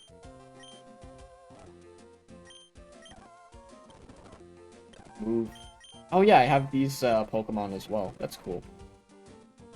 I'm gonna... How much money do I have on me? 35,000. It's a good amount. Let me... For now, I will deposit Mew in the box. And I'll go...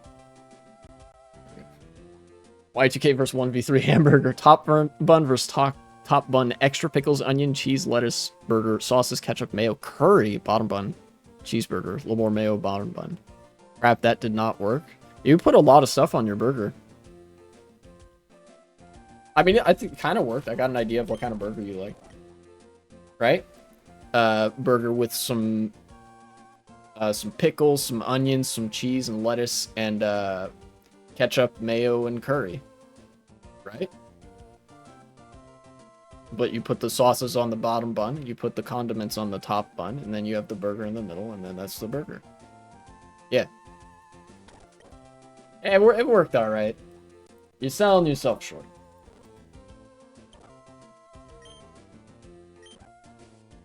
You put it on Discord. Those don't discriminate against the enter. That's true. But I like to limit to a single generation.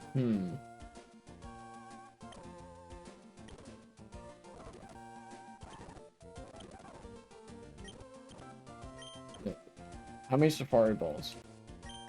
3 is 1,000, 6 is 1,800, 9 is 2,500. So this is the most cost-effective option, I think. Right?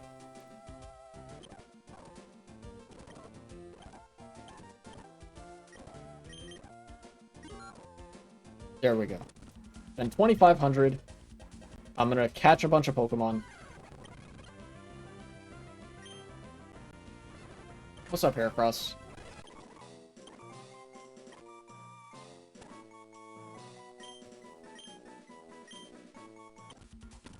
Name it Hera, of course.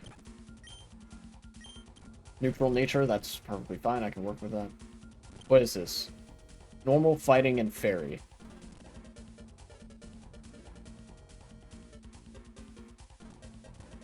Maybe I could go catch one from each area. Safari area. Yeah, water, bug, ice. Scyther. Eh. You know what? I won't discriminate. Sure, get on in there, Scyther. Kabuto, why not? Have a Kabuto. Move on to the other area. Do another area. Oh yeah, I can surf, so... Rock, ground, and electric. Now this ought to be something. Ooh.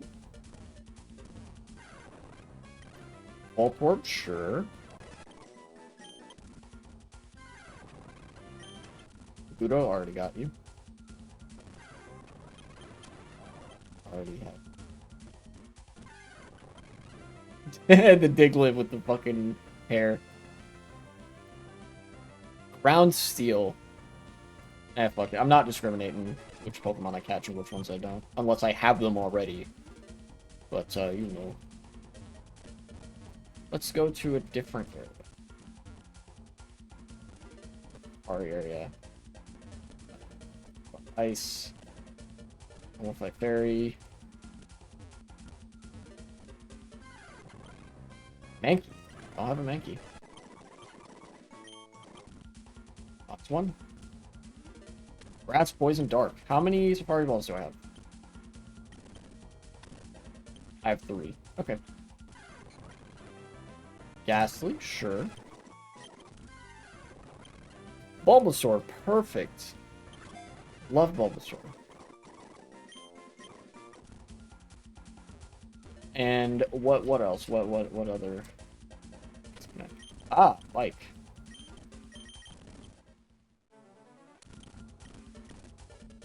Whoa.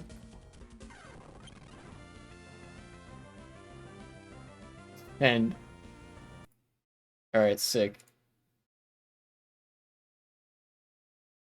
Hamburger. Ah, okay, okay. Y2K versus 1v3 hamburger. Y2K hamburger. Top bun, extras, cheeseburger, ketchup, bottom bun. 1v3 hamburger. Top bun, pickles, onions, lettuce, sauces, mayo, curry, cheeseburger, more mayo, bottom bun. Ah, I see, I see. I gotcha. Alright, caught a bunch of Pokemon.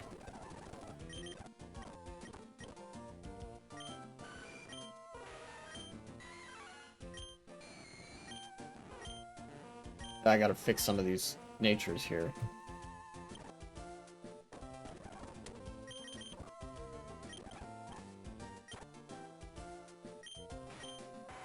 You're okay if I give you a metal coat. Defense up, speed down is fine as long as I'm evolving this guy into Scizor. This is not fine though. Defense up, speed down for this. Done a lot of research. Totally ate them all for that reason, to make my ultimate burger. Yeah. You know what's interesting is my dad and I have been doing like a restaurant tour of my city, and there are a lot of really good burger places. I mean, America does love the hamburgers and stuff, right? So.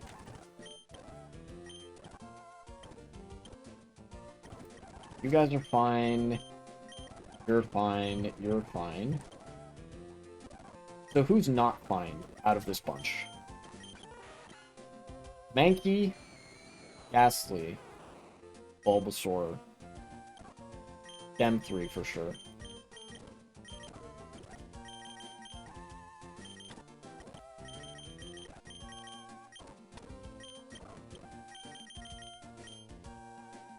And then who else?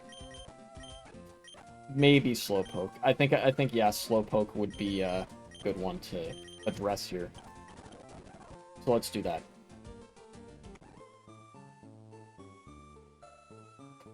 But now, let's get through one more thing. The other namesake of the streams, the Supreme Court. Everybody knows and hates the Supreme Court, of course. And they just delivered a ruling that wasn't complete evil for once. From More Perfect Union again. Let me find a news article about it, I guess. SCOTUS Mifepristone.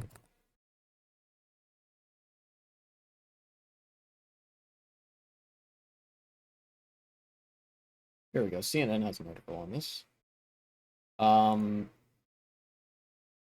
Breaking. Supreme Court, this is from More Perfect Union. The Supreme Court just unanimously ruled that anti-abortion plaintiffs have no standing to sue to restrict access to mifepristone, an FDA-approved drug used in medicated abortion. A lot of abortions in the U.S. happen via pill.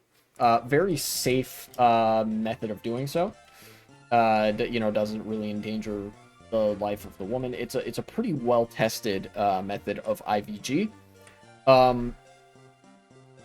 And it's become a lot more prevalent ever since Roe v. Wade was overturned, and ever since more legal scrutiny has been on women in conservative states who either need or want to get an abortion. It's like it's kind of like the last resort for when birth control fails, is you get an abortion. The Republicans had been pushing to make this medication illegal because they just want abortion to be illegal, because then it's a lot easier to control women politically, or to subjugate them, I guess. Little did they know, alienating half of the country doesn't tend to work out for you politically, I need an adamant.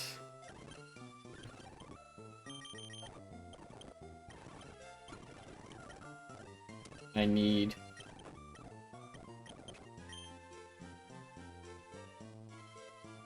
Actually, I need 2 adamant.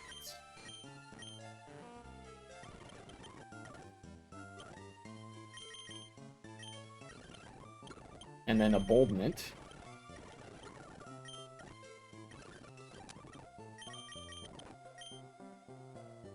Yep. Down. Abortion in the U.S. Yeah. Here's the thing, though. The Supreme Court ruled the right way on this one. Let me chill and just take a pill. Oh, wait. I didn't mean to pin that. Unpin. Thank you. I did not mean to do that. However, yes. There were some right-wing groups that were suing to try to get abortion banned in pill form because it wasn't enough that they overturned the constitutional protection for it. They wanted to just make it outright illegal. And the Supreme Court ruled... It didn't even rule on the case. This is them declining to take the case at all. They said, like, no, we're not even going to hear the arguments for this because it is meritless. You don't have standing. You know, and that basically means that, like, you have no, what is it? No, like, stake in this or whatever? There's some weird court rules about which cases are valid and which aren't to be heard by a court. But ultimately, the Supreme Court decided not even to hear this case at all. So it's functionally them being like, get the fuck out of here. We're not banning mifepristone. And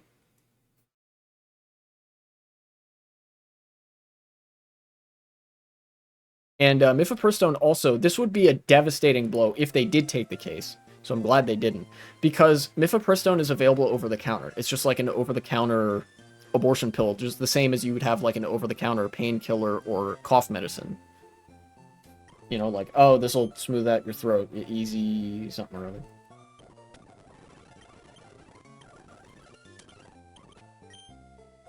So who needs it? You need a modest mint. As do you. You need whatever increases...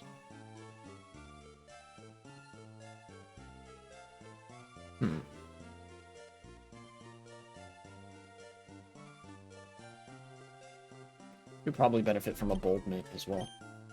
Bold and 2 modest.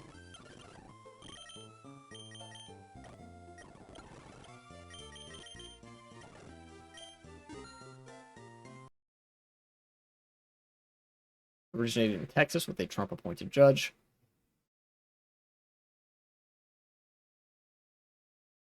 At the outset of the case, the anti-abortion doctors and medical orgs who challenged the FDA rules sought to pull mifepristone off the market entirely, arguing it was unsafe, a claim that has been refuted by mainstream medical organizations. Yeah. Federal judge in Texas, nominated by former President Trump, sided with the anti-abortion groups, but his ruling never went into effect. The Fifth Circuit Court of Appeals reversed part of that ruling, holding the drug's 2-decade-old underlying approval would stand. But the appeals court sided with the doctors who challenged subsequent decisions by the agency that expanded access to the drug, including the ability to dispense it through the mail. Okay, so the Fifth Circuit Court, even the Fifth Circuit Court, which is pretty fucking crazy far right, couldn't justify, like, ruling against mifepristone entirely here. None of those lower court rulings went into effect because the Supreme Court intervened last year in order that the status quo around mifepristone remain in place until the justices reviewed the case. The Supreme Court heard arguments in March. Oh, interesting. In the meantime, a group of Republican-led states intervened in the case at a trial judge level, signaling that the fight over abortion pill access would continue even as the Supreme Court has rejected the lawsuit brought by anti-abortion doctors. Oh, of course. Let's see. Where was the end result of this?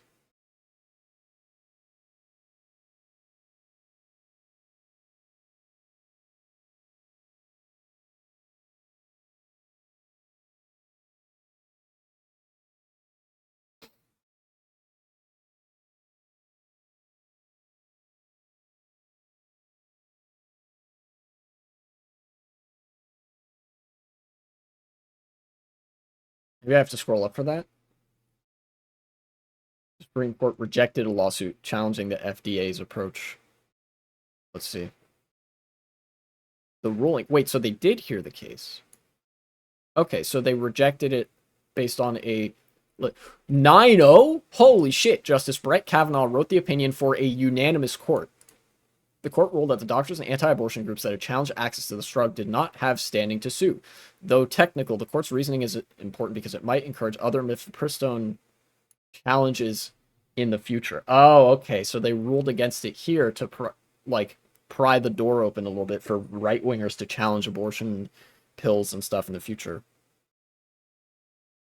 Citizens and doctors. He starts by saying, we recognize that many citizens, including the plaintiff and doctors here, have sincere concerns about and objections to others using mifepristone obtaining abortions. But citizens and doctors do not have standing to sue simply because others are allowed to engage in certain activities, at least without the plaintiffs demonstrating how they would be injured by the government's alleged under-regulation of others. Basically, this doesn't affect you, so it's not your business. Like, this doesn't hurt you. It only affects the person doing the activity. So you don't have standing to sue. I think that's a pretty okay thing to say for this. I don't know.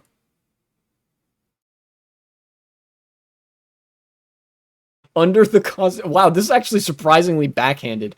Under the Constitution, Kavanaugh wrote, this is one of the conservative Supreme Court justices, a plaintiff's desire to make a drug less available for others does not establish standing to sue. Holy shit.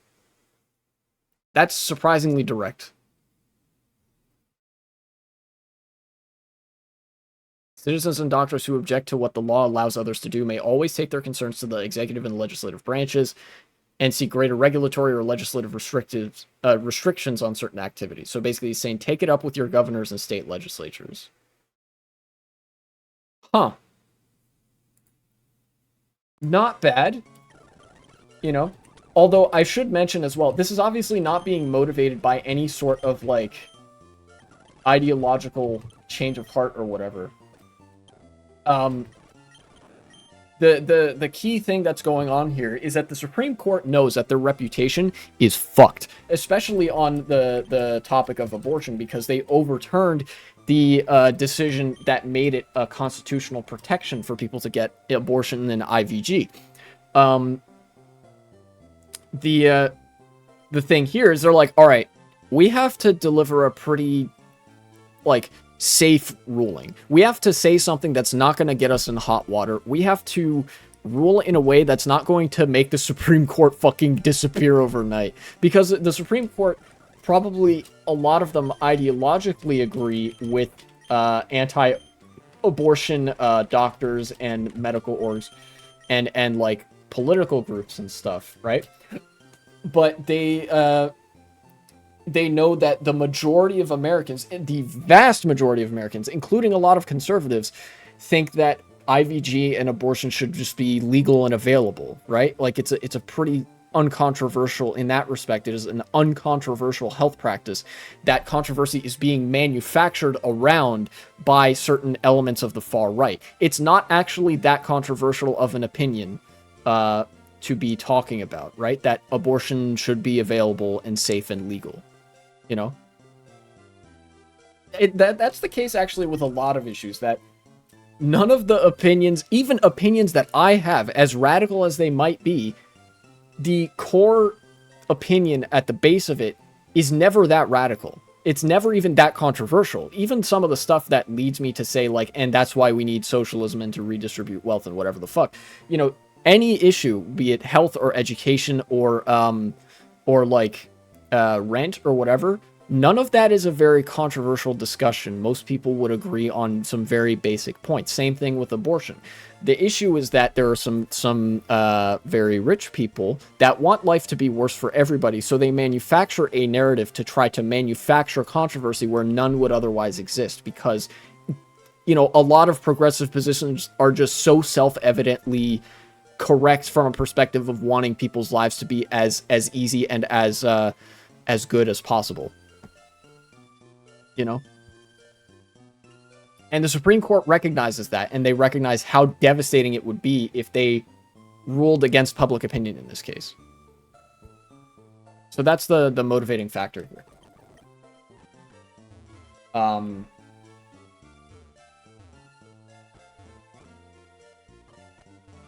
and thus we have, like, an actual okay ruling from the Supreme Court. Surprising.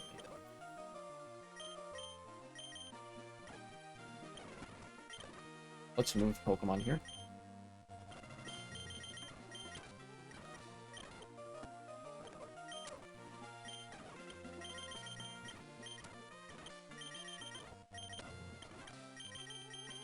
I'm gonna try something different this time. I'm gonna pick a different Pokemon to start the run with.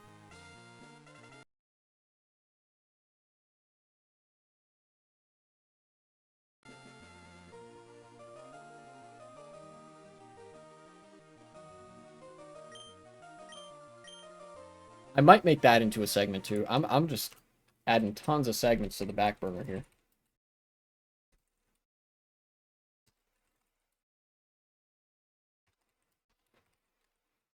There we go. Who do I want to take with me this time? It's probably not going to be Slowpoke, even though I have it, just because. Lantern has been so useful, but I'm gonna leave it here this time because I've been using it all the time.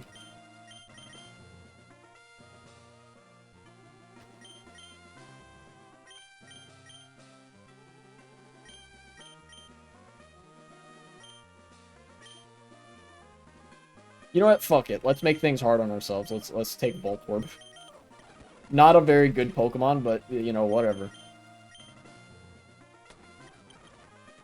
Probably only get a few minutes into the run, but that's perfectly fine.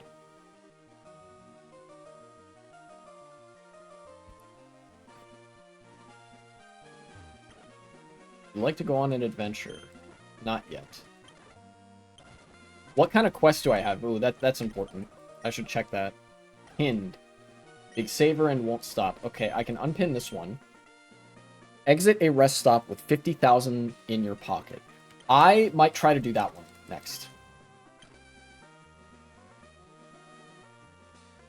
Win a full run. Always doing a random party trade whenever possible. Oh, shit. Aesthetics. Win a full run, only ever entering battle with shiny Pokemon in your party. Ooh, that's interesting. Maybe I ought to catch a couple shinies or something.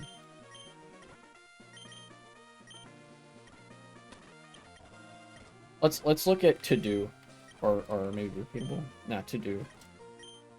Defeat all the Elite Four. Defeat final champion. Post game. Meet question mark question mark question mark in question mark question mark question mark to activate post game content. Interesting.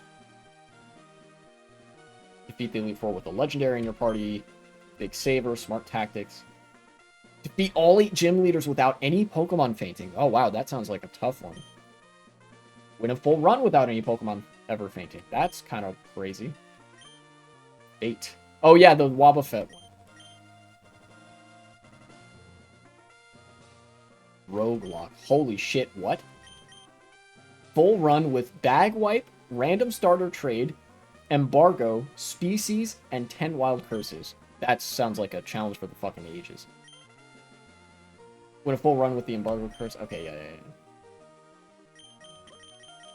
Alright, let's just go for Big Saver this time.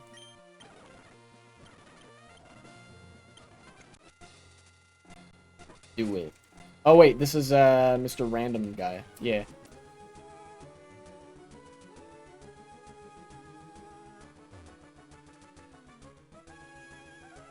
I'm probably gonna... Let's see, what's this one? Calm Verdant. Both Calm Verdant.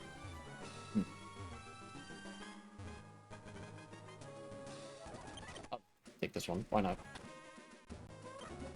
Okay, sick.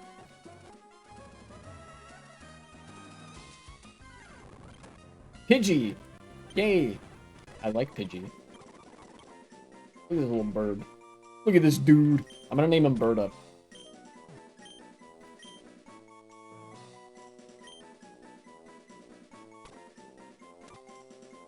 Bird Up. The worst show on television. Neutral nature. That's perfectly fine.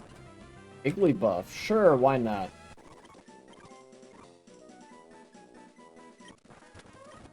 What nature do you have?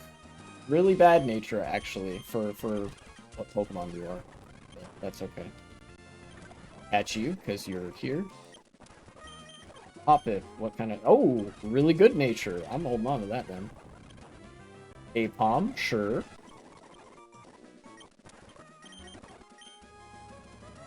Pretty good nature. And... Well, now I'm just gonna... That. Orange Spark? Yes, please. Sharply cut special attacks. We get that out of your Orange Spark. Dust. I have like 4 Voltorb Pokemon cards. I have so many Pokemon cards just chilling in like the storage room in the basement. I've never used them anymore. They're just kind of there for nostalgia purposes. Sweet Kiss. Forget Sing. Same? Yeah. Fairy Wind. No, I don't care much for that. Alright. Vito. Haban Berries. Enigma Berries. Interesting. Level 1 Pidgey. Rollout. No, I don't think so. I don't want to learn Rollout, I don't think. Reach? Why is he? He's only learning physical moves. Dang. Kinda sucks. Poison Powder. Now that's a pretty good move. Get Synthesis out of there. Baton Pass.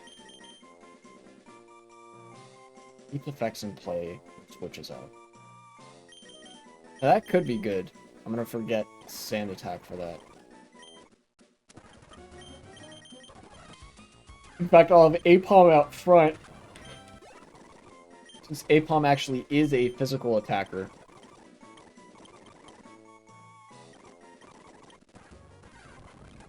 Sunspore would have been a really good move. I might need to relearn that at some point. Wait, Execute is I don't have one on my team. Zangoose, I don't have one of those at all. Yawning in the afternoon, are we? Look, I'm tired. Alright. I'm 23, my sleep schedule is kind of fucked. Kind of comes with the territory. I've also been talking for a long time, and that tends to make me yawn. Give it a scratch. Bone Claws, I like that. Alright. Although, on that note, I think I should take the yawning as a sign. I think this is about time for me to wrap it up. So... It has been a very fun stream. I seriously enjoy this game. This game is awesome. I don't know why I did that. I'm just gonna load state anyway. Forbidden, want to go back to North Korea again? You're beautiful. I mean, previous life. Yeah. Forbidden. Okay. But nobody's really live, it looks like.